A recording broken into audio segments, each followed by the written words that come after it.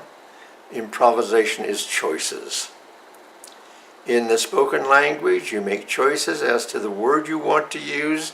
You're not using a script, but you know the language, the English language, so well that you've used it hundreds and hundreds of thousands of times in your lifetime, so that English and speaking is natural and normal. You don't have to think too much about it.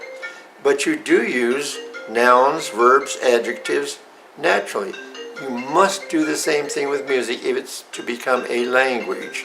Whether you're playing a popular song or a Chopin prelude or nocturne, anything, there must be an acquaintance with the language. An opera singer, for instance, must be thoroughly acquainted with the language of the opera. So if the opera is in Italian, which I would say almost most operas are, opera singers must know Italian. Therefore, Italians are good opera singers because they know the language. People in other countries, of course in Europe, Europeans know other languages besides their own country because they are so close together. Moving from one country to another country is not much different than moving from one state to another state in the United States. So it's important to know the language of music as one knows the language of his or her country. And in this particular case, I would assume America here, but I'm sure that this may reach people from other countries, but it doesn't matter. You must become acquainted with the language of music. So practice this carefully, and we'll be off to our next session very quickly. See you, and get to work. Bye-bye.